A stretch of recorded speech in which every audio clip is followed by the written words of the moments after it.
He uncovered the truth, but it defied reality itself. Welcome to Holmes Mystery. I am your host, Lucien Moreau. Tell me where you're listening from below. I love seeing your replies. Let's begin. Holmes continued to study the room with a meticulousness that only he could possess, each gesture precise, every movement calculated. I stood at his side, trying to absorb every detail, but it was clear that I was only catching fragments of his brilliant deductions. His eyes, ever sharp, were fixed now on the edges of the desk, where the faintest trace of a footprint had been left in the dust. The pattern was slight, but there, nonetheless, a subtle yet deliberate marking. "Watson, do you see this?" he asked, pointing to the corner of the room. "Here, just beneath the chair, a footprint." I moved closer, peering down to see the impression in the dust, a solitary mark that was not from the shoes of Sir Reginald or any of his servants. "It is light," I said, bending lower. "Hardly noticeable." "That is the point, Watson. It was placed carefully, likely after the body was discovered. Whoever did this wanted it to be found, but only by the trained eye." Holmes stood up, his fingers tapping thoughtfully on his chin. "The footprint is telling us something important. It's a message, not for us, but for someone else. We must see where it leads." Without another word, Holmes motioned for me to follow as he made his way to the back of the room, his stride purposeful. I hurried to catch up, my curiosity piqued. He stopped in front of the fireplace and examined the mantelpiece. There, a small, thin piece of paper was wedged between the bricks. Holmes didn't hesitate. His hands, deft as always, retrieved the note with remarkable care. "It seems Sir Reginald was trying to tell us something," Holmes murmured, his fingers unfolding the note. The paper was nearly blank, save for a cryptic sequence of numbers. Holmes's brow furrowed slightly as he read the figures aloud. 3, 7, 4, 2, 5. I waited for him to continue, but he said nothing more. The silence grew heavy, and I could almost feel the weight of the mystery pressing in on us. "The number sequence?" I ventured cautiously. "Does it mean something?" Holmes didn't answer immediately. He stood motionless for a long moment, his mind working furiously behind those calculating eyes. Finally, he turned to me, the beginnings of a smile tugging at the corner of his lips. "I believe it is a code, Watson. A cipher hidden in plain sight. But it is not for us to solve in the moment. Let's return to the matter of the footprint." We moved back to the chair where Sir Reginald's body had been found. Holmes bent to examine the floorboards, tracing the dust around the footprint with his finger. He then glanced toward the large, heavy curtains that lined the windows, which were shut tight. "Notice anything unusual, Watson?" he asked, eyes narrowing slightly as he swept the room with his gaze once more. I blinked, then looked at the curtains. They were thick, heavy velvet, drawn tightly together with no sign of disturbance. But then my attention was drawn to a small smudge of black ink, almost invisible against the dark fabric, near the edge of the window. I had not noticed it before, but now it stood out clearly under the scrutiny of Holmes's sharp eye. "A mark," I muttered, bending to inspect it. "Just here?" "Exactly," Holmes said, leaning in closer. "This ink is fresh. It is also not the same as the ink on Sir Reginald's letter. The letter was written in haste, possibly under duress, but this mark was deliberate. Someone came to this window, perhaps from the outside, and left this mark. It tells us that whoever entered this room was not only familiar with the house, but also careful not to leave too much behind." I stood back, pondering this new development. Holmes was speaking in riddles, as he often did, drawing connections that were far from obvious. It occurred to me that the more I followed his reasoning, the more intricate the puzzle became. It wasn't just about finding out who had killed Sir Reginald. There was something deeper at play. Holmes glanced at me, his eyes catching the flicker of comprehension. "You're starting to see it, Watson, but there is still much we don't know. We know that the crime scene has been tampered with, that the evidence is staged. Whoever committed this murder is far too careful, but they've made a mistake, a single misstep. We must find it." At that moment, the butler reappeared at the door. He was visibly distressed and his hands trembled as he announced that Inspector Lestrade had arrived at the house. "I suppose it is time to meet with our dear inspector," Holmes said, his voice betraying a hint of amusement. "Let us see what he makes of this most perplexing case." As we made our way downstairs, I couldn't shake the feeling that Holmes was holding something back, as though he was already several steps ahead of all of us. It was clear to me that while Scotland Yard might look for clues in the obvious places, Holmes was already calculating the pattern that lay hidden beneath the surface. And the more I thought about it, the more I realized that whatever had transpired in that room, it was not only about the man's death, it was about something else, something much more sinister. When we reached the front hall, Lestrade was waiting, his usual stern demeanour softened by the weight of the case. He greeted Holmes with a grunt and led us to the study where he'd been waiting for us to arrive. "Holmes," Lestrade said, shaking his head as he stared at the scene, "I'm no expert in deduction, but this one's a real puzzle. Why, I can't make sense of it." "Indeed," Holmes replied, his voice calm but filled with the steady confidence that Lestrade lacked. "It is a puzzle, but not one beyond solution." Lestrade glanced at me, his gaze full of silent questions. I could sense the tension mounting as Holmes leaned forward, ready to set the trap that would lead us toward the truth. The game had only just begun, and I was certain that before the night was through, we would uncover far more than we bargained for. The key to unlocking this mystery lay in the smallest details, and Holmes was already well on his way to solving it. The question now was whether we would be ready when the answers finally came. Holmes was already studying the study, as it were, when we entered, his sharp gaze skimming over the room with a fluid precision that bespoke his mind at work. Lestrade, standing by the door with a furrowed brow, was clearly unnerved by the strangeness of the case. "Well, Holmes, I've heard all sorts of things from the staff," he began, voice tinged with frustration. "But none of it makes a lick of sense. The servants swear they heard nothing, and the room was locked. No one saw anyone coming or going, but there's no sign of forced entry." Holmes didn't immediately respond. Instead, his eyes scanned the dim light falling across the room, noting every object in place and each detail, faint dust patterns, the remnants of a disturbed chair, a slight indentation on the carpet near the desk. He remained still for a long moment, as if letting the atmosphere of the room speak for itself. Then, with the slightest movement, he turned his gaze to Lestrade. "The lack of forced entry," Holmes said, a voice calm but weighted with the promise of something more, "suggests the killer was either someone known to Sir Reginald or someone who had intimate access to this house." He paused, his finger tracing an invisible line in the air. There was no struggle.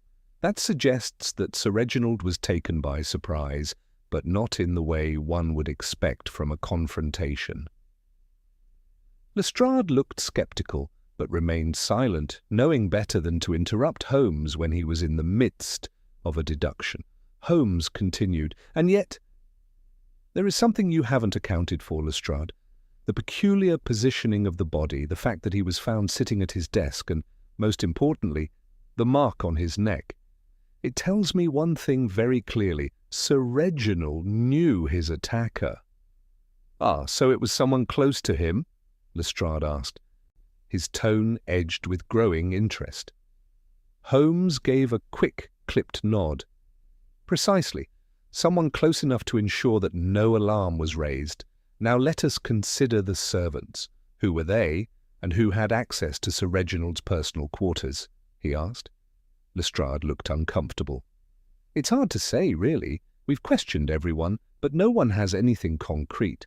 The butler, the maid, and a few other staff members have all been here for years. No sign of any ill will towards Sir Reginald." "And the visitors?" Holmes pressed. "Did he have any regular guests, perhaps someone he trusted above others?" Lestrade hesitated, then shook his head.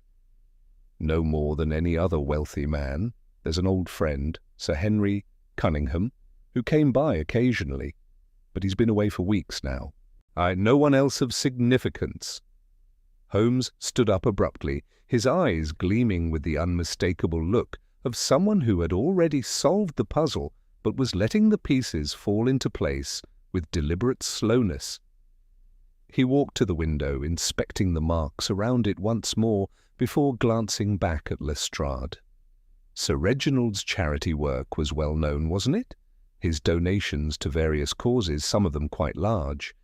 A man with such wealth and public regard could easily have made enemies without realizing it. Lestrade rubbed his chin thoughtfully, but Holmes was already moving again, circling the room like a predator closing in on his prey. He paused at the desk, picking up the half-finished letter that had been carelessly placed on top of the papers. "The letter," Holmes murmured, his voice quiet, but laden with meaning. "And this letter was important to Sir Reginald, important enough to write in his final moments despite his imminent peril. And yet the content of it is peculiar." He held it up for Lestrade to see. "Notice the ink. It is still fresh, yes, but more importantly, the handwriting is inconsistent." Lestrade leaned in, squinting at the page. "Inconsistent? I don't see it." Holmes smiled faintly, enjoying the challenge. "Look closely, Inspector. The letter was written in haste. But look at the letter T here," he pointed, "and here," he continued, "and here." Holmes's finger traced several key letters in the message. "Do you see the difference?" A sudden shift in the pressure applied by the writer's hand. The angle changes, the strokes become more erratic. A man under stress, perhaps? Lestrade seemed to catch on. "You're saying Sir Reginald was forced to write this?" "Precisely," Holmes replied, setting the letter down gently. "But not only forced. The way it was written tells me something else. It wasn't meant to be finished. Sir Reginald was interrupted mid-letter." The atmosphere in the room shifted. The earlier confusion began to settle into a clearer picture. Lestrade appeared eager to delve deeper, but Holmes was already stepping toward the door, signalling for us to follow. "Holmes, where are we going?" I asked, keeping pace as he strode briskly through the house. "To the source of Sir Reginald's wealth," Holmes replied. "We need to understand who stood to benefit the most from his death." The ride through the foggy streets of London to Sir Reginald's business headquarters felt colder than the usual damp air. It wasn't far, but each turn added a layer of unease. Holmes remained quiet throughout the journey, his brow furrowed as he pieced together the final fragments in his mind. When we arrived, we were met by a young clerk who seemed taken aback by our sudden arrival. Holmes didn't waste time with pleasantries, immediately requesting to see the financial records for Sir Reginald's charitable donations, his investments, and any correspondence related to his estate. "Holmes," I said, once we were alone with the papers, "what exactly are we looking for?" Holmes paused, turning to May. "We are looking for a pattern, Watson. People don't just die without reason. Someone wanted Sir Reginald dead, and someone stands to gain from his absence. The answer, as always, lies in the details." We pored over the documents for an hour. But it wasn't until Holmes held up one particular ledger that his eyes lit with the unmistakable gleam of discovery. "Here it is," he said, a touch of satisfaction in his voice. "The missing piece." "What is it, Holmes?" I asked, leaning in. Holmes turned the ledger around, pointing to a series of numbers. Sir Reginald had recently made a sizable donation to a charity that was under investigation for misappropriating funds. But this wasn't a standard donation, it was a personal loan made under unusual conditions. I frowned. A loan?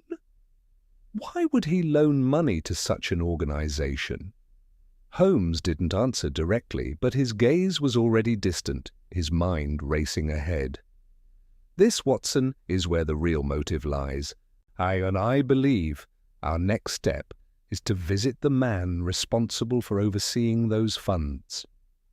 Holmes was already moving before I could even process the full implications of what he had just uncovered. His footsteps were quick, purposeful, and his mind seemed to be racing through the connections faster than I could follow. We left the business headquarters without further delay, making our way through the mist-laden streets of London toward the address listed in the ledger. The figure Holmes sought was a man named Edward Blackwood, a financial overseer with ties to several controversial charities. He was an imposing figure, known for his quick wit and even quicker temper. Though not wealthy himself, Blackwood had the ear of influential individuals in society, many of whom had vested interests in charitable causes, and, as we were discovering, I had the more shadowy dealings behind them. Holmes didn't speak much during the ride, his fingers tapping against his knee in a rhythm only he seemed to understand. I could sense that the pieces were beginning to fit together in his mind, but there was something in the way he held himself that made me uneasy. It was as if he was bracing for the storm to come. The calm before the storm, I thought to myself, wondering what twist Holmes had already spotted but had not yet shared with me. When we arrived at Blackwood's townhouse, I could tell that Holmes was already on the edge of something, a realization, a breakthrough. The house itself was modest but well kept, with a row of flower boxes hanging beneath the windows. It was almost too quaint for a man whose professional dealings were anything but innocent. The contrast between the outward appearance and the undercurrent of suspicion left me unsettled, but I kept pace with Holmes as he ascended the front steps. The door was opened by a young woman who seemed surprised at our arrival. She was clearly not prepared for a visit from two detectives, but Holmes wasted no time. "Is Mr. Blackwood in?" he asked, his tone polite but direct. The woman hesitated for a moment before nodding. "He is, though he is currently occupied with some business matters. Shall I announce you?" "No need," Holmes replied, his eyes never leaving her face. "We shall speak to him directly." Without waiting for further objection, Holmes stepped inside, his presence commanding the room, as always. I followed close behind, though I couldn't shake the feeling that the air was thick with tension. Blackwood had clearly been expecting us. We were led through a small corridor into a modest sitting room. The walls were adorned with paintings of landscapes and cities, perhaps intended to give the impression of a cultured man, but it only made the space feel colder and more impersonal. The room lacked warmth, much like its occupant. Blackwood rose from behind a desk as we entered, his face a mask of polite curiosity. He was tall, with sharp features and a stern expression. His dark eyes narrowed slightly as he studied us, and he seemed unbothered by our sudden intrusion. "Mr. Holmes, I presume?" Blackwood said with an almost predatory calm. "To what do I owe the pleasure?" Holmes didn't offer a greeting in return. Instead, his sharp gaze assessed Blackwood with the same intensity as when he examined a piece of evidence. "We're here to discuss Sir Reginald Hawthorne," he said, his voice unwavering. Blackwood's reaction was almost imperceptible, but I noticed the brief tightening of his jaw. "Sir Reginald?" he repeated, his tone cool but laced with something I couldn't quite place. "What about him?" "We are investigating his death," Holmes continued, his eyes never leaving Blackwood's face. "And we have reason to believe that his passing was not the result of natural causes. Quite the contrary, in fact. We believe it was murder." Blackwood's lips twitched, and for the first time since we entered the room, his calm demeanor seemed to falter. He recovered quickly, but the subtle shift in his posture didn't go unnoticed by Holmes. It was just a fraction of a second, but it was enough. "I see," Blackwood said after a moment, as his voice smooth but a touch strained. "And what, pray tell, do you suppose I have to do with this?" Holmes smiled thinly. "We've traced a rather interesting transaction from Sir Reginald's personal funds, one that seems to have gone through your charity. A loan made under very unusual circumstances and with no official record." Blackwood's expression hardened, but there was no anger in it, only calculation. "Ah, so you believe this is some sort of financial conspiracy? How typical." Holmes didn't flinch. "No, Mr. Blackwood, I don't believe it's a conspiracy. I believe it's a motive strong enough for someone to take the life of a man who was known to have more enemies than friends." At the mention of enemies, Blackwood's face betrayed a flicker of something, fear perhaps, or guilt. It was gone in an instant. But I saw it clearly. Holmes had struck a nerve. "Sir Reginald had his disagreements with a number of people," Blackwood said, leaning back slightly in his chair, trying to regain control of the conversation.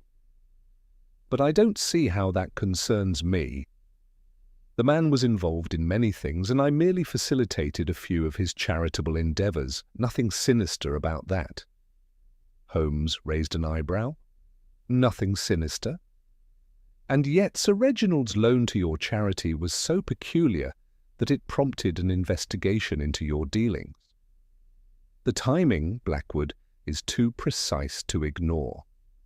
You may have been a facilitator, but you were also an accomplice to something far more troubling."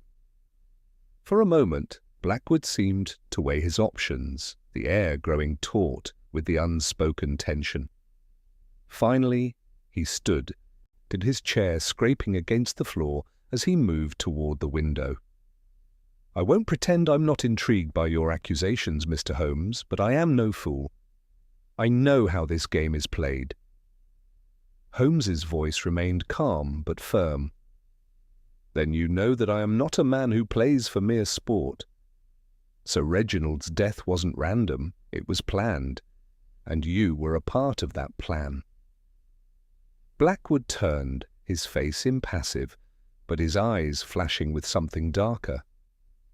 "You don't know what you're dealing with, Holmes. Sir Reginald had many secrets, and those secrets go deeper than you realize. I won't be your scapegoat."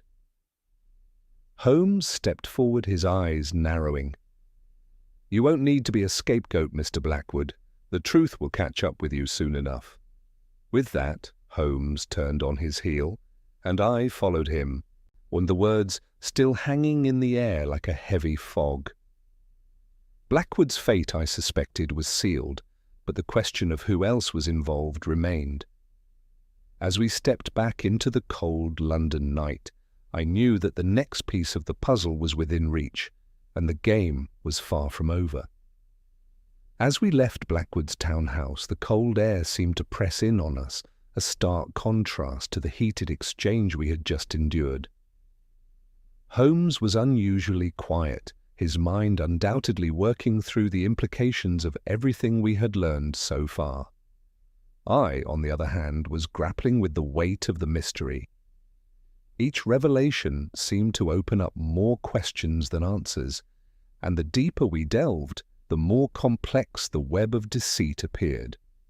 "Holmes?" I ventured, breaking the silence. "What do you make of Blackwood's reaction?" There was something there. He's hiding something, but I don't think it's just the charity business." Holmes didn't respond immediately. He was staring into the distance, as if lost in thought. Finally, after a long pause, he turned to me. "You're right, Watson. There's more to Blackwood than meets the eye. The question is not whether he's guilty, but what part he played in Sir Reginald's death. He may not have struck the fatal blow himself, but he certainly had a hand in orchestrating the events." I furrowed my brow. "You think Blackwood is a mere accomplice?" Holmes nodded, his eyes narrowing. "Exactly. He's too calculating to be the mastermind. But his association with Sir Reginald's finances, the peculiar loan, and his evident discomfort at our questions all point to his involvement in something far darker." We continued walking in silence, the mist wrapping around us like a thick blanket. My thoughts kept returning to Blackwood's final words. "The secrets go deeper than you realize, Holmes." What could he have meant by that? And why was Blackwood so adamant that we didn't know the full story? We reached Baker Street in the early hours of the morning, and Holmes, ever the pragmatist, wasted no time in turning his attention to the next step in the investigation. He moved swiftly to his desk, pulling out the financial records we had retrieved earlier. His fingers moved with purpose as he flipped through the pages, each one a step closer to the truth. "What are you looking for, Holmes?" I asked, watching as he skimmed the documents. "Patterns." Watson. "Patterns," Holmes replied absently, his eyes scanning each entry with incredible speed. Sir Reginald's financial dealings were far more than just generous donations to charity. These loans, these investments, they all lead somewhere. We've seen the surface, but now we need to understand the foundation. I leaned over his shoulder, noting the names of various individuals and organizations tied to Sir Reginald's wealth. Most were reputable, but there were a few that stood out. Companies involved in industries with murky reputations, obscure investments, with little public oversight. The more I studied the records, the more it became apparent that Sir Reginald had been a man of influence, but also one of secrets. He had made his fortune through both generosity and manipulation, a dangerous combination for anyone with enemies. Bolt Holmes's finger paused on one particular entry. A name that had appeared multiple times in the records, Mervyn Wright, a name I hadn't encountered before. The entries indicated several large payments to Wright's firm, all under the guise of consulting fees. Yet there was no explanation of what these consultations entailed, no clear reason for such substantial amounts of money to change hands. "Mervyn Wright," Holmes murmured, his voice low and thoughtful. "It seems our next visit is already determined, Watson." I looked up from the papers, my curiosity piqued. "Who is he? And why haven't we heard of him before?" "He's a businessman, Watson, but not one who operates within the law's comfortable boundaries. Wright has a reputation for dealing in shadowy circles, financing ventures that few would dare to associate with. Whilst his consulting fees are likely cover for something far more illicit." Holmes stood abruptly, pulling his coat from the rack and slipping it on with practiced ease. "I want to pay Mr. Mervyn Wright a visit, and I want to do it now." The urgency in his voice left little room for debate, so I followed him without question. We made our way out into the foggy streets once again, the early morning quiet, but for the distant sounds of horses' hooves and the occasional creak of a cart. As we travelled, Holmes seemed deep in thought, his mind already piecing together what we had learned so far. We arrived at Wright's office just as the sun began to rise, casting a pale light over the city streets. The building was small, tucked away in a less reputable part of London, surrounded by a mix of dishevelled shops and low-rise tenements. And it was exactly the sort of place one might expect to find a man like Wright, discreet, unassuming, yet hiding a web of connections in plain sight. Holmes approached the door with his usual confidence, knocking sharply. There was a brief pause before the door was opened by a man of medium height with a sharp, calculating gaze. His expression shifted briefly as he recognized Holmes, but he quickly masked it with a forced smile. "Mr. Wright, I presume?" Holmes said, his voice as sharp as ever. "We need to have a word." Wright's smile faltered slightly, but he stood aside to allow us entry. "Mr. Holmes, always a pleasure," he said, though the tension in his voice was unmistakable. "To what do I owe the honor?" "We're investigating the death of Sir Reginald Hawthorne," Holmes said, cutting straight to the heart of the matter. It seems you've been involved in some of his more questionable transactions." Wright's eyes flickered for a moment, and I saw his hand twitch toward his desk, where a letter opener lay just within reach. The gesture was quick, almost imperceptible, but I caught it. Holmes, however, did not react. He was already moving, his eyes scanning the room as if he were searching for the next piece of the puzzle. "Sir Reginald's death was no accident," Holmes continued, his voice unyielding. "And I believe you know more than you're letting on. We have evidence of your dealings with him, Mr. Wright, and I suggest you come clean before we make matters more difficult for you." Wright straightened up, his gaze hardening as he crossed his arms. "You're mistaken, Mr. Holmes. I have nothing to hide." But I could see it. He was lying, and Holmes knew it. "This game is far from over, Mr. Wright," Holmes said softly. "The truth will come to light whether you choose to reveal it now or later." The tension in the room thickened as Holmes's words settled into the air. We had reached a turning point, and I knew that whatever Wright was hiding, it would soon be brought into the light. Wright's expression hardened as he met Holmes's gaze. The silence stretched between them, thick and loaded with unspoken tension. I could sense that Holmes was biding his time, waiting for Wright to slip up, and it was becoming evident that the pressure was beginning to take its toll. For a moment, Wright stood motionless, his eyes flicking toward the window as if searching for an escape. But there was no way out now, not unless he chose to reveal what he knew. Finally, he broke the silence, and his voice low but steady. "You're not wrong, Holmes," Wright said, his words carefully measured. "Yes, I was involved with Sir Reginald's affairs, but you're mistaken if you think I had any hand in his death. That's a far more complicated matter than you realize." Holmes's lips curled into a faint smile. "Complicated, yes, but not beyond solution. You see, Mr. Wright, it's not so much about whether you killed Sir Reginald.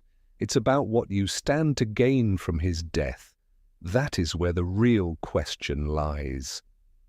Wright's eyes flickered, and for the briefest of moments I thought I saw a flash of panic cross his face, but he quickly regained his composure, his expression becoming almost too calm.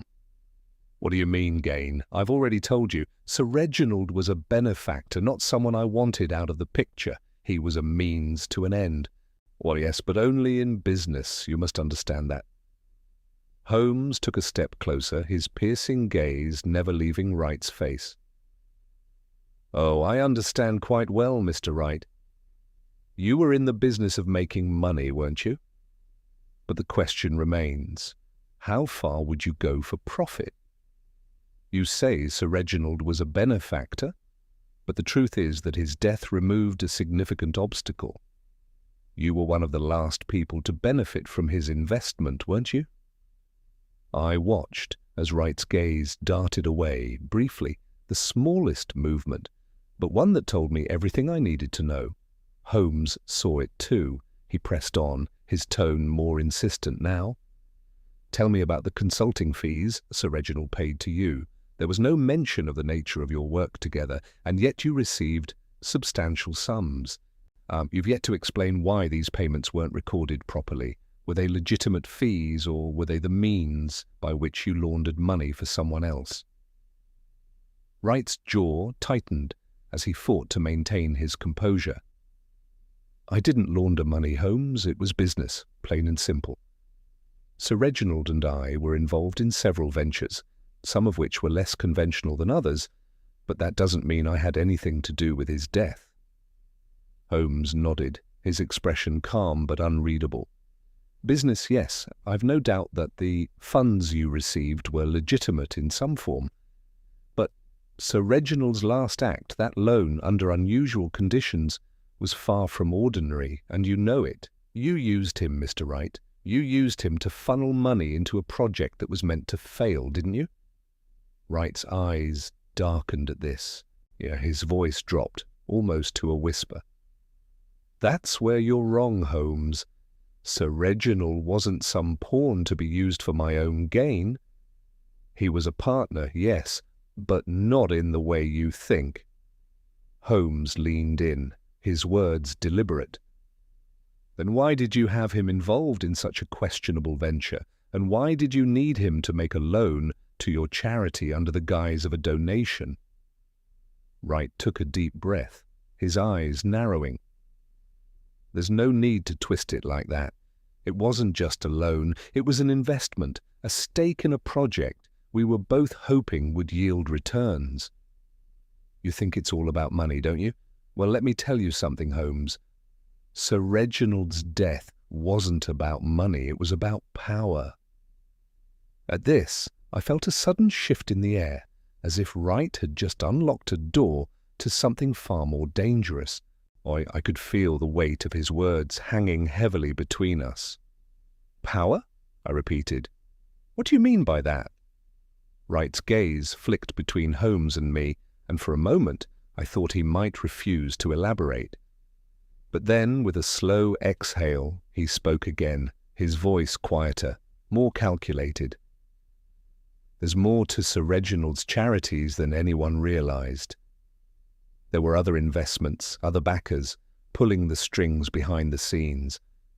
But Sir Reginald wasn't as cooperative as they wanted him to be. He was holding out, trying to keep the foundation in his control. There were threats, Holmes, threats made to him, to me, to others involved. And Sir Reginald, he wasn't going to give in. He wasn't going to be manipulated. That's why they killed him. Holmes's gaze softened ever so slightly, though his tone remained unyielding. And who, oh, Mr. Wright, would you say was behind this manipulation? Who wanted Sir Reginald dead? Wright swallowed, his fingers tightening around the edge of his desk.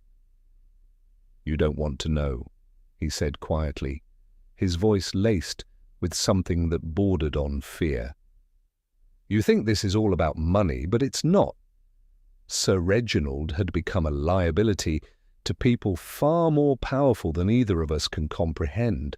This goes far beyond business. It's about control. They were willing to kill him to maintain it. The room seemed to grow colder as the words hung in the air. Holmes's face betrayed no emotion, but I could see his mind working, running through the possibilities at lightning speed. Who are these people, Mr. Wright? Holmes asked, his voice calm but edged with the promise of an answer.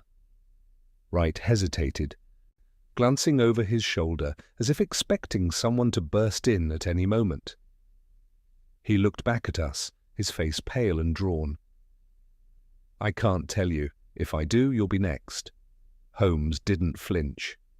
That is a risk we are both prepared to take.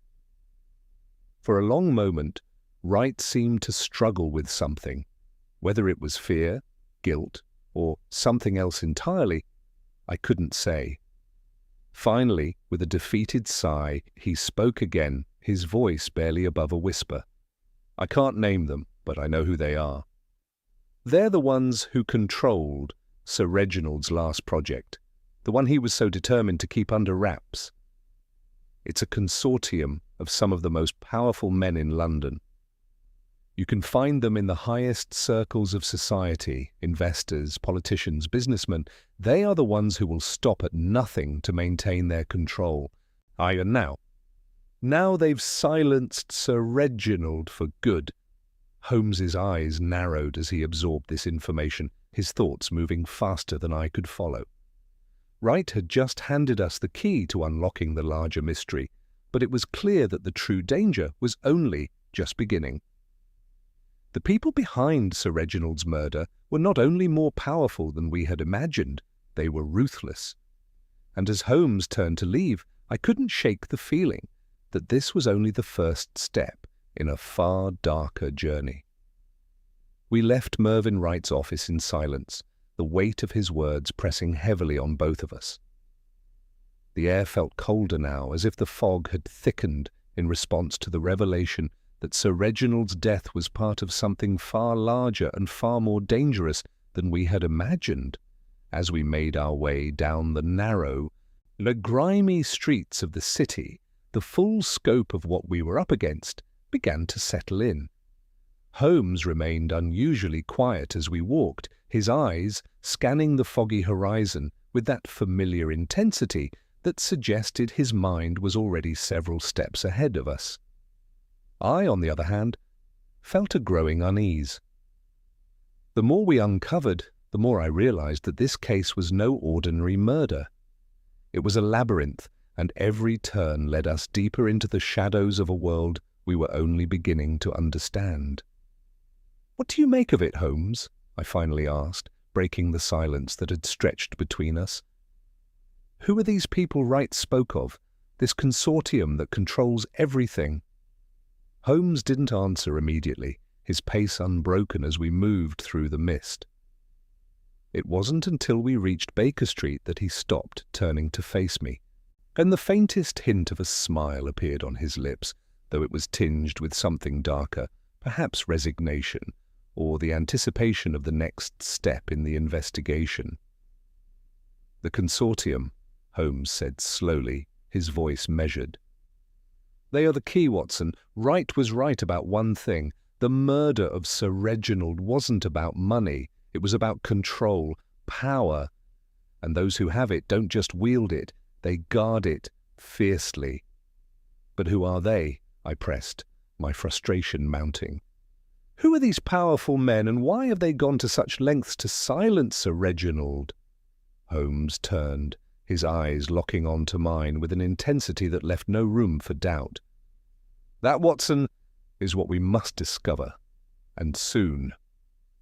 We entered our rooms, and Holmes wasted no time in pulling out his notebook, scrawling down a series of names and connections. As he wrote, I couldn't help but wonder how far this web of influence spread. Wright had spoken of men at the highest echelons of society, politicians, investors, businessmen, people who, if they were involved, could very well have orchestrated Sir Reginald's death without breaking a sweat. But it wasn't just the death that concerned me, it was the greater mystery, the project Sir Reginald had been so determined to protect, a project that had been worth killing for. Holmes leaned over the desk, his brow furrowed in concentration. "There's something we've overlooked, Watson, a detail, small but critical. We've been focused on the financial aspects of Sir Reginald's dealings, but there's more at play here. The consortium wasn't just after control of Sir Reginald's wealth, it was after something far more valuable." "Something valuable?" I repeated, trying to grasp the direction of his thoughts. "What could be worth all this? What could be worth killing for?" Holmes's eyes flickered with the first hint of excitement I had seen since the case began. "Information, Watson. Knowledge. Sir Reginald was not only a philanthropist, he was also a man who had access to the secrets of some of the world's most powerful individuals, and I believe he uncovered something that threatened the very foundation of this consortium."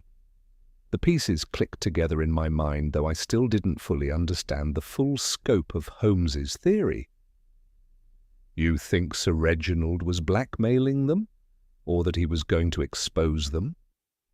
Holmes shook his head, his expression grim. "Not exactly. Sir Reginald wasn't that kind of man. But he was smart enough to know that there were strings being pulled behind the scenes, strings that had far-reaching consequences.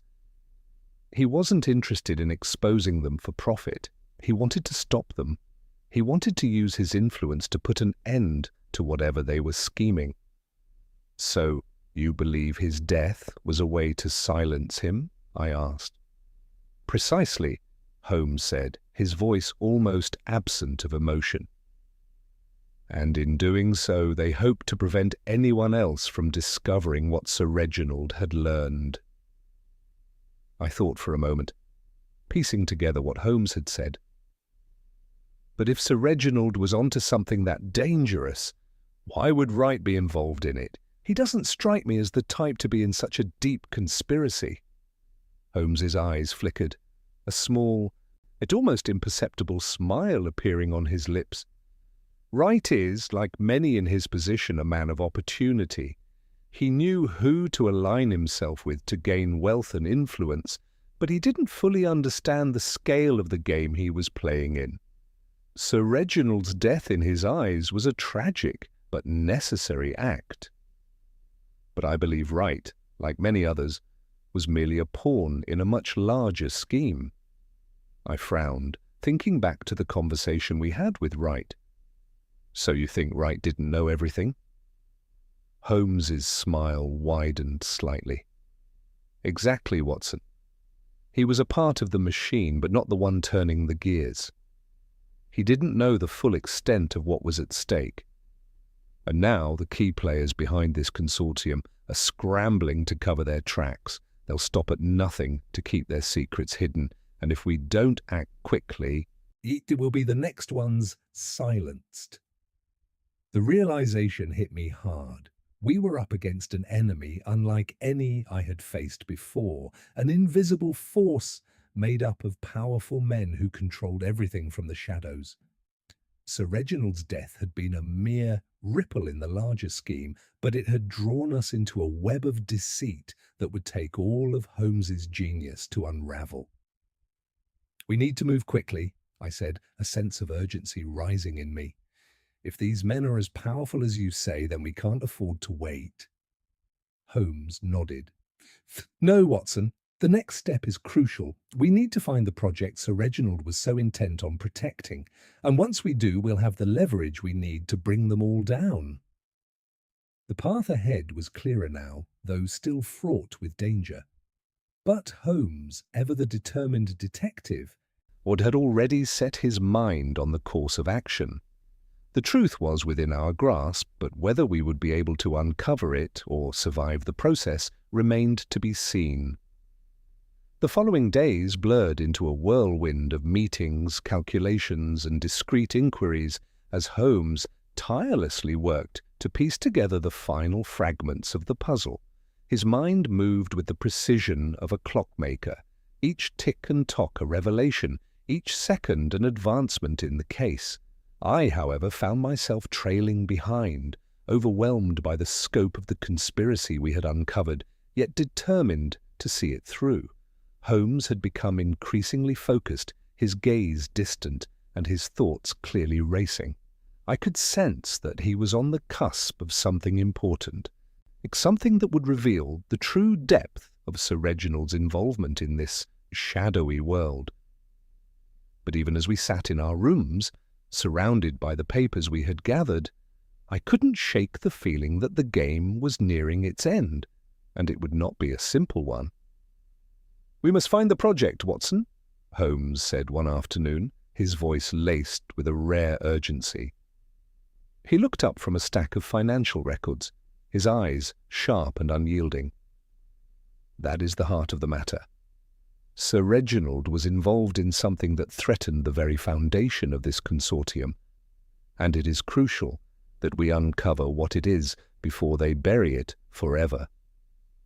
I nodded, though the weight of his words hung heavily on me. "How do we find it, Holmes? Everything we've uncovered so far has led us in circles.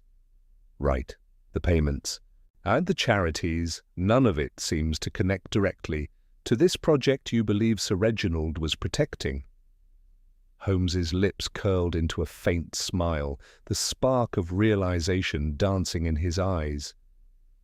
"The key, Watson, lies not in the surface-level transactions, but in the connections between them. Sir Reginald's involvement in the charity, the suspicious investments, the cryptic messages, it all points to one place." I waited, holding my breath, unsure of where he was heading. "Follow the money," he continued. "The consortium, these men of power, they've hidden their true interests behind a veneer of philanthropy and business ventures. But it was never about charity. It was always about control of something far more significant." Holmes stood and moved toward the window, his hands clasped behind his back as he gazed out at the dreary London skyline. What if the project wasn't something tangible at all? What if it was information, Watson, a secret that could undo them all? The realization hit me like a jolt of electricity. "You mean Sir Reginald had uncovered something, some sort of leverage they didn't want exposed? Information that could destroy their empire?" Holmes nodded. "Precisely. And if that information were to fall into the wrong hands, it would not only ruin the consortium, but would also leave those behind it vulnerable, exposed to the world." I couldn't help but feel a chill at the thought. We were no longer chasing a murderer. We were chasing a ghost, a secret so powerful that it had already cost Sir Reginald his life, and if we weren't careful, it could cost us ours too. And then where do we begin?" I asked, feeling the weight of the question settle on my shoulders. "Where do we look for this information?" Holmes turned sharply to face me, his eyes alight with intensity. "We look at the people closest to Sir Reginald, those who had the most to lose if he exposed the truth. There's one person who holds the key to it all, Watson, the one person who had the access, the knowledge, and the means to understand Sir Reginald's final discovery." "Who is it?" I asked, my curiosity piqued. "His daughter," Holmes replied, the answer coming swiftly. "Lady Evelyn Hawthorne. She was not only Sir Reginald's closest confidant, but also, I suspect, the one person who understood the full extent of his findings. If anyone knows what Sir Reginald was protecting, it is she." The name struck me like a bell tolling in the distance. I had seen Lady Evelyn only a few times, always in the background of her father's charitable events, a graceful and composed figure. But I had never suspected that she might hold the answers we needed. Her involvement, or perhaps her knowledge, could change everything. "We need to speak to her," I said, the urgency in my voice matching Holmes's own. "But she may not be forthcoming. If she's involved in this scheme, she might be reluctant to reveal what she knows." Holmes nodded, his mind already working through the possibilities. "Indeed. That is why we will need to be subtle, Watson. If Lady Evelyn is as intelligent as her father was, she will not be easily deceived, but we have one advantage. She likely trusts us, or at least trusts me. Sir Reginald and I shared a certain mutual respect. I believe she will be more willing to talk to me than to anyone else." I felt a growing sense of anticipation as we made our way to Lady Evelyn's estate later that evening. The streets seemed darker now, the fog thicker, as if the very city itself was holding its breath. Holmes's demeanour remained as composed as ever, but I could see the tension in his eyes. We were stepping into a world of shadows, and the truth lay just beyond our reach. Lady Evelyn's estate was a grand affair, nestled in the outskirts of London, away from the chaos of the city centre. The house stood tall against the darkening sky, its windows gleaming with the warm light of a fire inside. The door opened almost immediately upon our arrival, and the butler led us into the drawing-room where Lady Evelyn waited. She stood as we entered, her dark hair cascading down her back in waves, her figure draped in a gown of deep blue. Her eyes, however, betrayed a certain wariness as they settled on Holmes. I couldn't help but notice the guarded expression that flickered across her face. She wasn't the composed, serene woman I had imagined her to be. She was someone who had seen too much and was now bracing herself for the inevitable. "Mr. Holmes," she greeted him, her voice steady but tinged with something else. "What brings you here at this hour?" Holmes met her gaze with a level of warmth that seemed at odds with the weight of the investigation. "Lady Evelyn, I'm afraid I must speak to you about your father's death. There are many things left unsaid, and I believe you hold the answers we seek." Her expression remained unchanged, but I could see the subtle tightening of her jaw. She knew then. She knew exactly what we were after. The question now was whether she would help us, or whether she would bury the truth with the same fervour her father had. "Please, sit," she said, gesturing toward the nearby settee. "I will tell you what I can." Holmes settled into his seat, his eyes never leaving hers. I did the same, though the tension in the air felt nearly unbearable.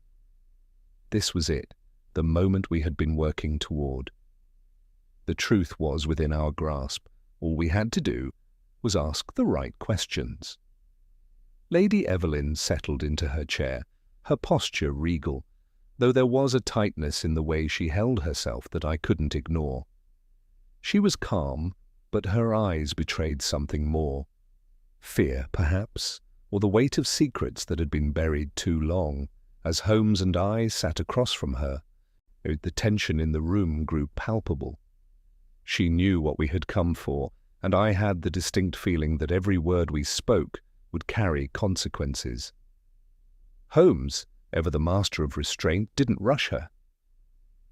He allowed the silence to stretch for a moment, his eyes never leaving hers.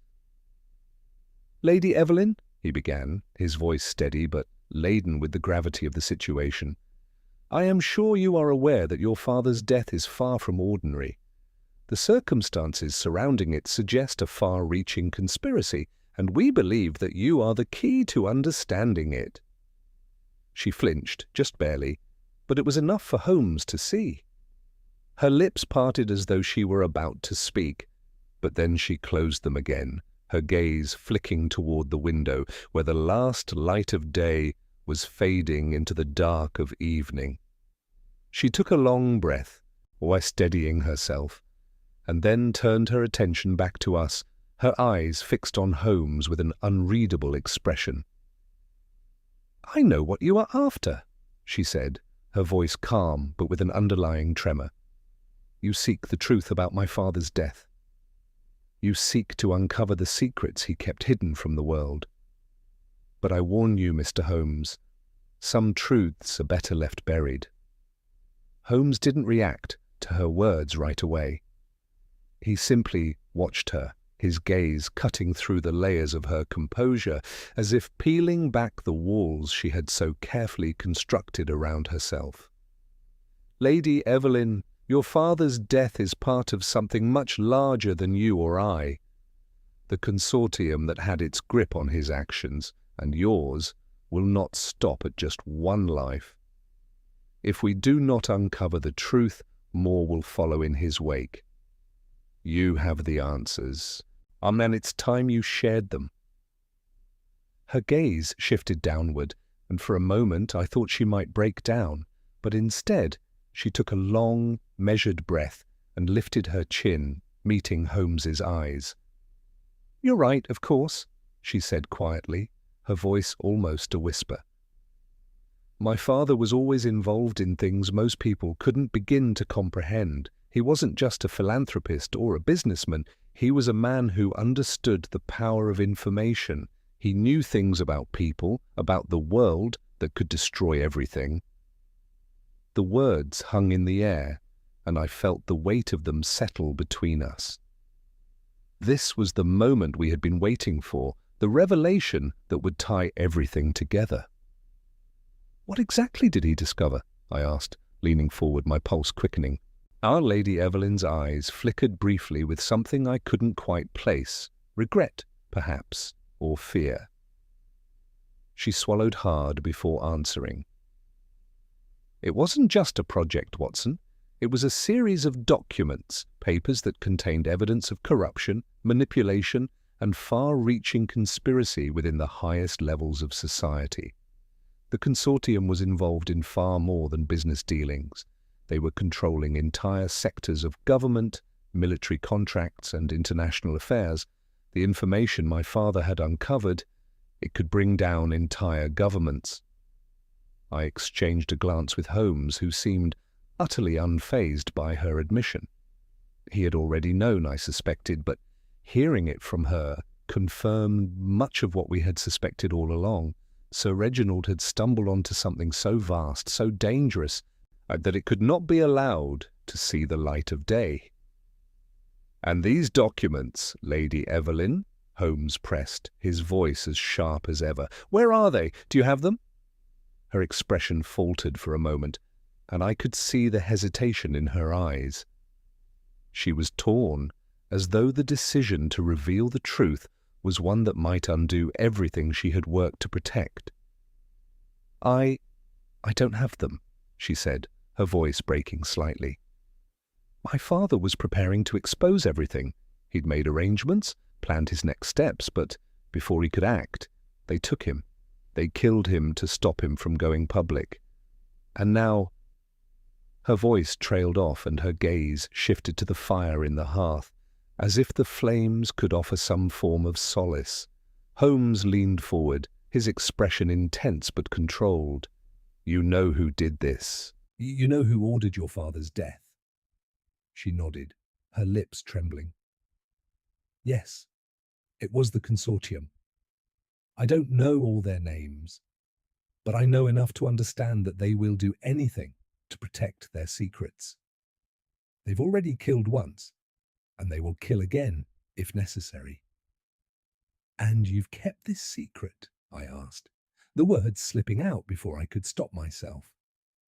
I wasn't angry, but the frustration in my voice was clear. "Your father died to protect this information, and you've kept it to yourself." She turned to me sharply, her eyes flashing with a mixture of pain and defiance. "Do you think it's easy, Watson?" she snapped. "Do you think I haven't agonized over this? I loved my father, but I know what's at stake. If I reveal what I know, I put not just my life in danger, but everyone I care about." "The people who killed my father aren't just criminals. They are the most powerful men in the world. You think they won't come after me after all of us?" Holmes's gaze softened, his voice gentler now. "I understand the risk, Lady Evelyn. But your father died because he refused to let these men continue their reign of secrecy and manipulation. If we do nothing, we only allow them to carry on their work unchallenged." She was silent for a long moment, and I could see the internal battle playing out in her mind. Finally she spoke, her voice quieter this time. "I didn't want to involve anyone else, especially not you, Mr. Holmes, but I see now that you are my only hope. The documents, they're hidden, but I know where. I can take you to them, but we must move quickly. They'll be coming for me soon, and once they realize I've spoken to you, there's no telling how far they'll go." The room was silent for a long moment, the gravity of her words settling over us. Holmes stood, his figure towering and resolute. "Then we move, Lady Evelyn. We will retrieve the documents, expose the truth, and ensure your father's death was not in vain." Her eyes softened, a flicker of gratitude passing through them. I didn't think anyone could bring justice for him, but I see now that I was wrong." Holmes turned toward the door, his mind already focused on the next step. "Justice will come, Lady Evelyn. It is only a matter of time." And with that, we moved toward the next phase of the investigation. The truth was within reach, but it was clear that the road ahead would be fraught with danger. Yet for the first time since the beginning of this case, and I felt certain that we were on the right path, one that would bring the shadows of power and secrecy into the light. Lady Evelyn led us through the dimly lit corridors of her family estate, her every movement betraying a sense of urgency. The house, once a symbol of wealth and prestige, now felt like a labyrinth of secrets. As we passed through hallways lined with portraits of past Hawthorne ancestors, I couldn't help but feel the weight of the legacy that now hung over her, as well as the suffocating pressure of the knowledge she carried. This was a woman whose life had been overshadowed by the very power she sought to protect, and whose father's death had set into motion a chain of events that threatened to unravel everything. She stopped in front of an old oak door, its surface scarred with the marks of time. The lock clicked open with a familiar sound, and she gestured for us to enter. The room beyond was small, filled with bookshelves that seemed to sag under the weight of their contents, and a desk covered in papers. It was a study, much like any other, but here, in this quiet corner of the house, lay the remnants of Sir Reginald's work. His last efforts, his final pursuit of truth, hidden away from the world that had killed him. Holmes stepped inside first, his sharp eyes scanning the room with characteristic precision. I followed, glancing around, but my gaze soon fell upon Lady Evelyn as she approached the desk. She hesitated for a moment before pulling open a drawer, her fingers brushing over the edges of what appeared to be a leather-bound folder. "This is it," she said quietly. "I am pulling the folder free from the drawer and placing it on the desk in front of us." Her hands lingered on it for a moment, as if she were uncertain whether to reveal its contents or to keep it locked away, safe from the world. I could sense the gravity of the decision weighing on her. Holmes didn't speak right away. Instead, he simply observed her, his gaze softening, as if to reassure her. I could see he understood the depth of the sacrifice she was making. "You've done the right thing, Lady Evelyn," he said finally. "The truth must come to light, no matter the cost." She nodded, though her expression remained solemn. With a deep breath, she opened the folder, revealing a series of documents, each one marked with signatures and stamps that confirmed their authenticity. The papers were a mix of letters, contracts, and reports, nothing that stood out immediately. But as I stepped closer to examine them, I saw the familiar pattern emerging. "This is what Sir Reginald was trying to expose," Holmes said softly, his voice tinged with both awe and disbelief. "These are the threads that connect the consortium's activities, their corruption, their manipulation. They've been operating in the shadows for years, pulling strings to control industries, governments, and economies." I studied the papers more closely, my mind racing as I tried to process the magnitude of what we were seeing. There were financial records, yes, but more importantly, there were names. Names of high-ranking officials, powerful businessmen, and international figures. Each name was tied to a specific venture, an investment, or a government contract that had been manipulated for profit. But there was something else, something more ominous, that caught my attention. "This document," I said, pointing to one of the contracts. "It's a binding agreement between several entities, corporations, government agencies, and individuals. It's a deal for something much bigger than money." Holmes leaned in, his expression growing more intense as he studied the document. "A deal for power," he murmured. "They weren't just controlling markets, they were controlling the very infrastructure of nations."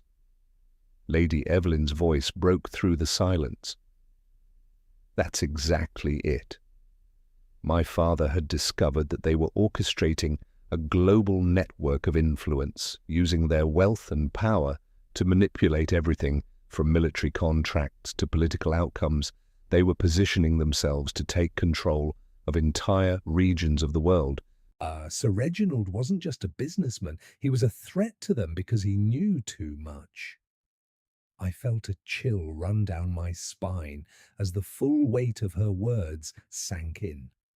Sir Reginald hadn't just uncovered corruption, he had exposed a conspiracy that spanned the globe, one that could topple governments and reshape the world order.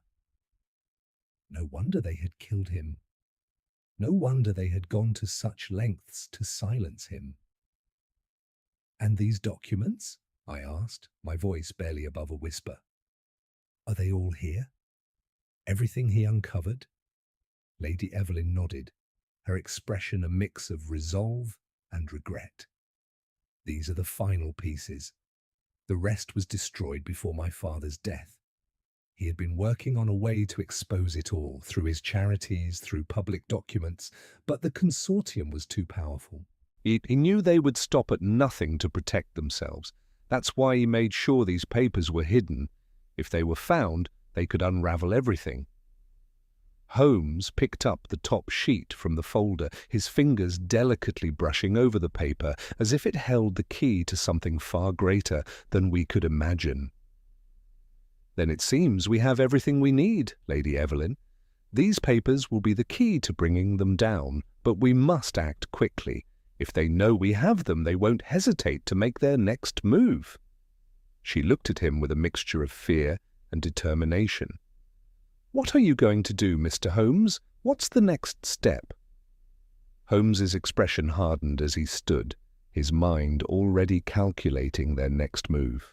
"We will take these documents to the authorities, but not just any authorities.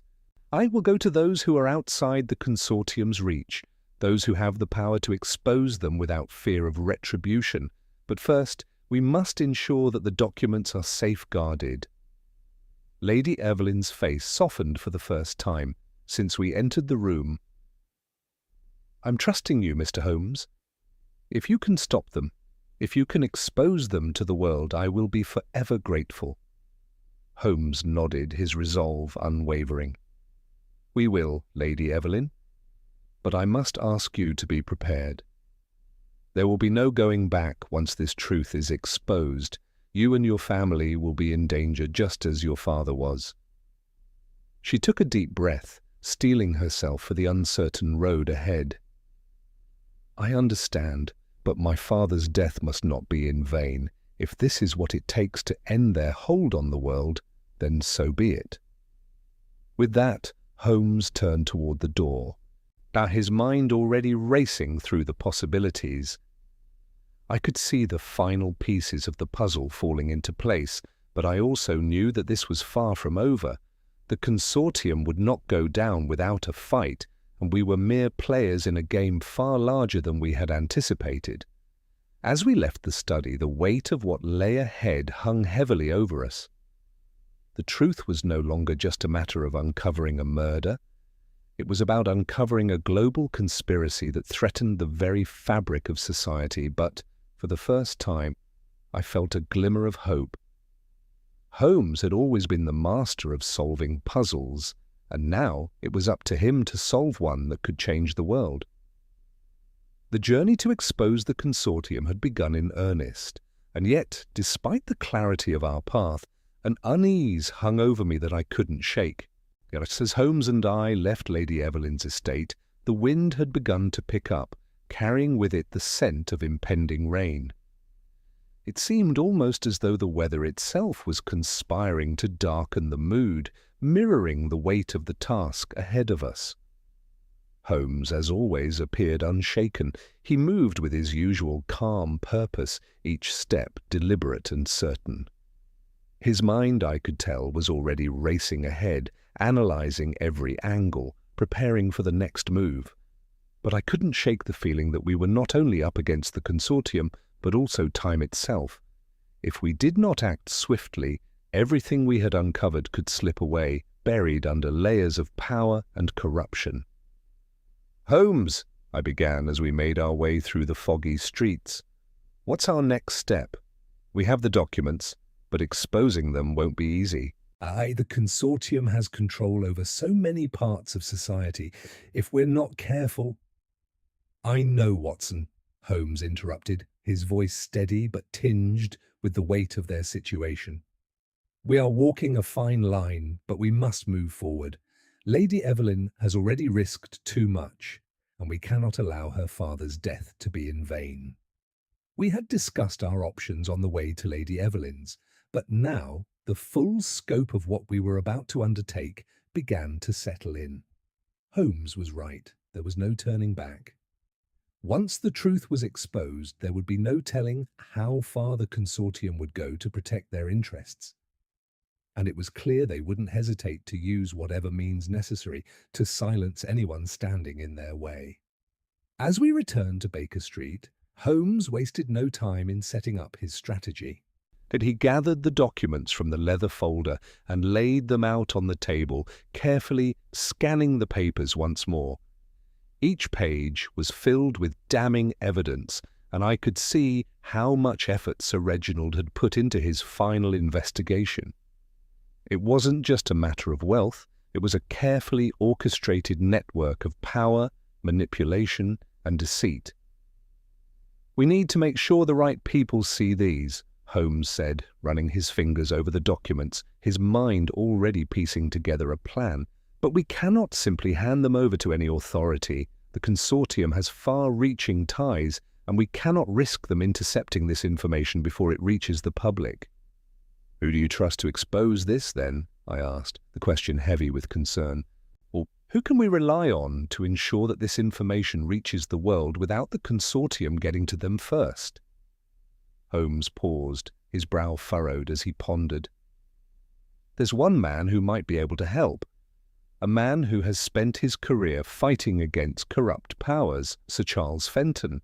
He is a high-ranking member of the Parliamentary Oversight Committee, and though his hands are often tied by political manoeuvring, he is a man of principle. If anyone can get this information into the right hands, it is Fenton." I nodded, understanding the choice. Sir Charles Fenton was well known for his efforts to combat corruption, and his reputation would lend credibility to the documents we were about to present. But even with Fenton's support, I knew the road ahead would be perilous. If the consortium had been behind Sir Reginald's death, they would not hesitate to take more drastic measures to protect their secrets. "Do you think he'll agree to help us?" I asked, my voice betraying my doubts. Holmes smiled faintly, his eyes gleaming with determination. "He will. Sir Charles is not a man who can turn his back on the truth, even if it means making enemies in the process. We need to convince him of the urgency, though. He's a man of action, but his resources are limited." That evening, Holmes sent a carefully crafted letter to Sir Charles Fenton, requesting an immediate meeting. We could not afford to waste time, and I knew that Holmes was already planning the conversation in his mind, calculating how best to present the case without overwhelming him or risking exposure. The next day we were granted an audience with Sir Charles in his Westminster office. As we entered, I was struck by the contrast between the opulence of the surroundings and the grim atmosphere in the room. Sir Charles, a tall man with greying hair and a sharp gaze, stood by the window as we approached. His sharp eyes flicked between Holmes and me, noting the gravity of our visit. "Mr. Holmes, Dr. Watson," Sir Charles said, his voice measured but curious. "What brings you to my office on such short notice?" Holmes wasted no time in getting to the point. "Sir Charles, we have come into possession of information that concerns the highest levels of government and business. Information that, if it were to be exposed, would bring down some of the most powerful men in the world." Sir Charles raised an eyebrow, clearly intrigued, but not yet convinced. "Go on." Holmes placed the folder of documents on the desk, pushing it gently toward Sir Charles. These documents were compiled by Sir Reginald Hawthorne before his death. They contain evidence of a global network of corruption, manipulating government contracts, international relations, and even military dealings. Sir Reginald uncovered a conspiracy that could tear the very fabric of society apart. Sir Charles's eyes narrowed as he examined the folder, the weight of the situation dawning on him. This is Quite extraordinary, Holmes, but why bring this to me? Because, Sir Charles, the consortium responsible for these actions will stop at nothing to protect themselves, Holmes replied, his tone firm. We cannot trust conventional channels. The information must be made public, and you are the only one in a position to ensure its safety while it reaches the right hands. For a long moment, Sir Charles studied the documents, his fingers drumming lightly on the table. If this is true, then you are correct. The consequences would be far-reaching and dangerous. You're asking me to make a decision that could not only ruin careers, but also put many lives at risk. Holmes met his gaze without hesitation. The risk is ours to bear, Sir Charles, but if we do nothing, the consortium will continue unchecked and more lives will be lost. Sir Charles leaned back in his chair, his face set in a grim expression. I will do what I can, Holmes. But you must understand, once this information is out, there's no going back. The forces we're dealing with are ruthless. We understand, Holmes said, his voice unwavering. That is why we need your help. We cannot do this alone. Sir Charles stood, his decision made. Very well, and I will ensure that this reaches the proper authorities, but I will need time to prepare. This is not something that can be rushed. Holmes nodded, already anticipating the hurdles they would face in the coming days. We have time, Sir Charles, but not much. The longer we wait, the greater the danger. As we left his office, the weight of what we had set in motion hung heavily in the air. The battle was far from over, and the real test had only just begun. But with Sir Charles's help, we had taken the first step toward bringing the truth to light. Now, all we could do was wait and hope that the forces behind Sir Reginald's murder would not act before we had a chance to expose them. The days following our meeting with Sir Charles Fenton felt like an eternity. Holmes remained unusually quiet, with his eyes often distant, as if he were listening to the whisper of some distant revelation that none of us could hear yet. The storm that had been building since Sir Reginald's death was finally about to break, but I could feel the weight of its coming intensity. The documents were now in the right hands, but as Holmes often reminded me, the most perilous part of any case was the final act, the point where the truth met the consequences. We waited. Each passing hour seemed to stretch longer than the last, the tension thickening in the air. Lady Evelyn had gone into hiding, knowing full well that the consortium would do everything in its power to prevent the truth from surfacing. The papers were out of her hands now, but I could see in her eyes that a part of her was still waiting, still holding on to the hope that justice might be served. Then one crisp evening, as the first rays of daylight began to fade into the London fog, the inevitable happened. We received word from Sir Charles Fenton. The truth was finally about to be revealed. "Watson," Holmes said, his voice low but with a sharpness I hadn't heard in days, "we are about to see the culmination of everything we've worked for. The documents have reached the public. Now we must prepare for the storm that follows." We made our way to Fenton's office, a sense of anticipation building as we approached. Holmes's stride was purposeful, and I, though still uncertain of what the fallout would be, followed with a quiet determination.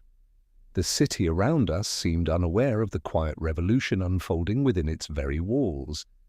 When we arrived, Sir Charles was waiting for us, his expression one of grim satisfaction. Because there was no fanfare, no celebration. The battle was far from over, but the first major victory had been won.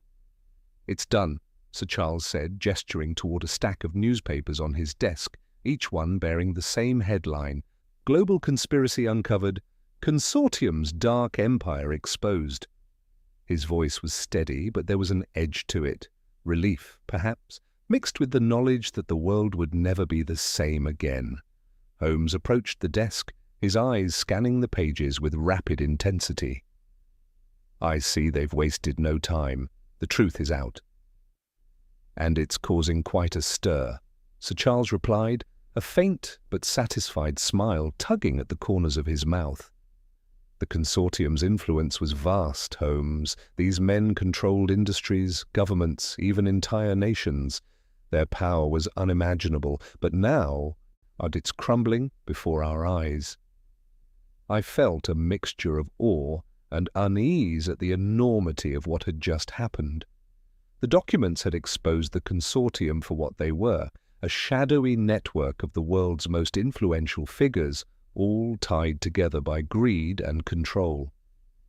But even as the truth spread, I knew the battle wasn't over. Powerful men were now facing their downfall, but they would not go quietly. There would be those who fought back, those who tried to silence the truth once again. Holmes's voice cut through my thoughts. "This is only the beginning, Sir Charles. The public has seen the evidence, but the men behind the consortium will not allow this to stand without a fight. We must be prepared for what comes next." Sir Charles nodded gravely. "I've already received threats. The forces we're dealing with are not easily deterred. But the truth is on our side. Public opinion has turned, and it will be difficult for them to regain control now." Holmes looked at him sharply, his expression hardening. "They will try. Mark my words, Sir Charles, the truth may be out, but it is never as simple as just exposing it. The real challenge lies ahead. We must ensure that the momentum we've created doesn't falter." I glanced between the two men, seeing the weight of what lay ahead. The consortium's influence wasn't going to vanish overnight. The battle for justice had only just begun, and there were many more steps to take before the full scope of the conspiracy was eradicated. "Are you ready for the next step, Watson?" Holmes asked, his voice pulling me from my thoughts. I met his gaze, knowing what he was asking. Now, it wasn't just about exposing the truth. It was about seeing it through to the end, no matter the cost. "I am, Holmes," I said firmly, my voice resolute. "We've come this far. Whatever happens next, we'll face it together." Holmes smiled, the briefest flicker of approval in his eyes. "Good. We'll need all the allies we can get, and we've just made a few more." And then, just as suddenly as it had begun, the storm broke. The documents, the revelations, the truth. It all came rushing forward, and the world began to change. The men who had been behind the curtain for so long were now exposed. Their webs of influence unraveled one thread at a time. Some were arrested, others fled, leaving behind their stolen fortunes and broken reputations. The power they had so carefully amassed was slipping through their fingers like sand. But even as the first signs of justice began to take root, Holmes remained as vigilant as ever, knowing full well that in a world where power and wealth could bend the truth, there would always be forces lurking in the shadows, waiting for the right moment to strike. "We've done it, Watson," he said quietly, his gaze fixed on the newspaper clippings before us. "But remember, the truth is only a beginning. The real work is in making sure it endures." I nodded, understanding at last that the case was not over. The exposure of the consortium was a triumph, yes, but it was only the first chapter in a much longer story. The fight for justice would continue, but with every victory we moved closer to a world where the shadows held less power, and the light of truth shone just a little brighter. As we left Sir Charles's office, I couldn't help but reflect on how far we had come, how the smallest details, the most carefully placed clues, had led us to this moment. Holmes had once again proven that no mystery was too great, no conspiracy too vast for his sharp mind to untangle. And as we stepped into the foggy London night, the city no longer felt quite as dark as it once had, for in the end the truth had won, and that in itself was a victory worth celebrating.